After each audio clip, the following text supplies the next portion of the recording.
The story of a dreamer, a fighter, and an innovator. The story of how a poor boy, starting with nothing, built one of the most prestigious and coveted luxury brands in the world. This is the remarkable journey of Hans Wilsdorf and the creation of Rolex, a symbol of excellence, precision, and unwavering ambition. Imagine being a poor boy with nothing but dreams. A dream so big, so bold, that it changes not only your life but the world around you.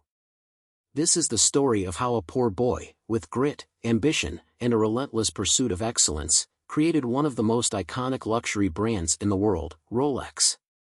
Hans Wilsdorf was born in 1881 in Kulm, a small town in what was then part of the German Empire. The early years of his life were marked by tragedy. At the tender age of 12, Hans lost both of his parents. Orphaned and left with little support, his future was uncertain. But Hans had something that no one could take away, an incredible drive and the desire to build something greater than himself. After the death of his parents, Hans moved to England at 14, seeking work and stability. In a foreign land, without family, he started from the very bottom. Hans found a job in a small watchmaking company where he quickly learned the intricacies of the trade. But it wasn't enough to just assemble timepieces. Hans wanted to create a legacy. He knew that the world of watchmaking was about more than just making watches, it was about creating precision, beauty, and innovation. After years of saving and learning, Hans Wilsdorf partnered with Alfred Davis in 1905 to create a new company, Wilsdorf and Davis. Their mission was simple, to produce watches that were reliable, precise, and, above all, affordable. This was a bold step, considering the established Swiss watchmakers that already dominated the market. Despite having no legacy in watchmaking and only modest means, Hans was relentless. He sought out Swiss watch movements, the highest quality components, and assembled them in England. He wasn't just aiming for a good watch, he wanted perfection, and he knew that this meant pushing the limits of what was possible. The company struggled at first, but Hans didn't let the obstacles deter him. His keen eye for quality, combined with an understanding of branding and marketing, laid the groundwork for what would eventually become a global name in luxury and precision. In 1908, Hans made another critical decision. He knew that the brand needed a name that would stand out. It needed to be short, easy to pronounce in any language, and be memorable. After much deliberation, he settled on the name Rolex. The name was simple, elegant, and, above all, global. The name Rolex wasn't just a brand, it was a vision. It was a symbol of precision and timelessness. Hans knew that, in order to compete with the established giants, he would have to create something revolutionary.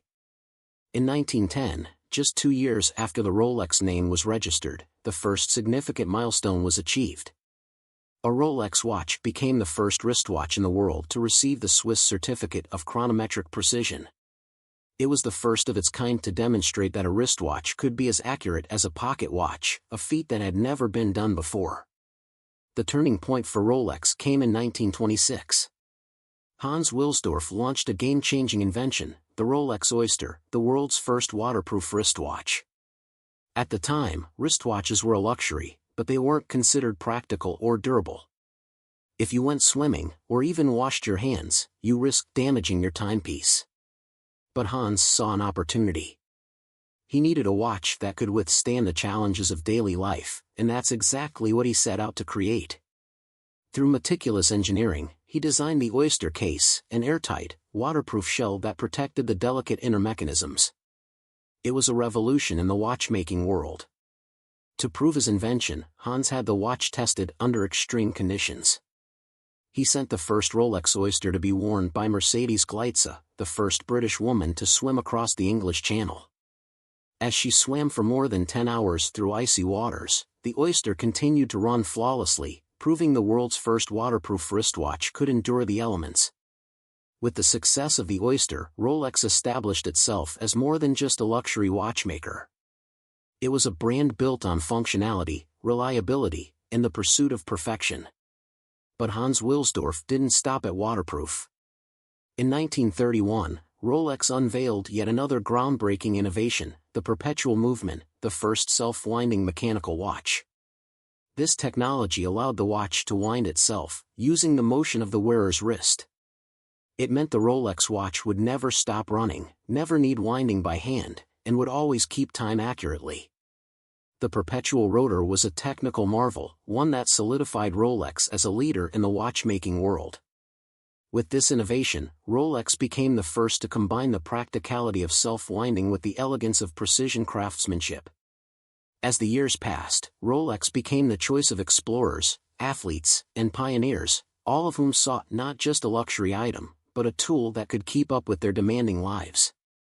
From Sir Edmund Hillary and Tenzing Norgay's historic ascent of Mount Everest, to the daring underwater explorations of Jacques Cousteau, Rolex watches were worn in the most extreme environments on Earth, proving their durability and precision time and time again. Rolex wasn't just a timepiece anymore. It was a symbol of achievement. A representation of overcoming adversity. A watch worn by those who dared to dream big and conquer the impossible. Hans Wilsdorf, the poor boy who started with nothing, had built more than just a luxury brand. He created a legacy. A legacy that lives on today, with every Rolex that graces the wrist of someone who has achieved greatness. Through determination, vision, and an unyielding commitment to excellence, Hans Wilsdorf proved that the greatest success doesn't come from wealth or background, it comes from the willingness to defy the odds and push forward, no matter the obstacles in the way. Hans Wilsdorf's journey shows us that it's not about where you start, but where you're willing to go. It's a reminder that greatness doesn't come from comfort, it comes from perseverance, vision, and a refusal to give up. From an orphan with nothing to his name, to the creator of an empire, Hans Wilsdorf's legacy lives on with every Rolex watch that ticks around the world.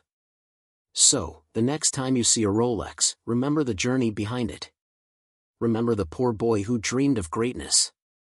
Hans Wilsdorf's story reminds us that it doesn't matter where you start, what matters is where you're willing to go. The legacy of Rolex is a testament to the power of dreams, hard work, and perseverance. Thank you for joining us on this journey through history. If you were inspired by Hans Wilsdorf's incredible story, don't forget to like, share, and subscribe. And remember, greatness begins with a dream.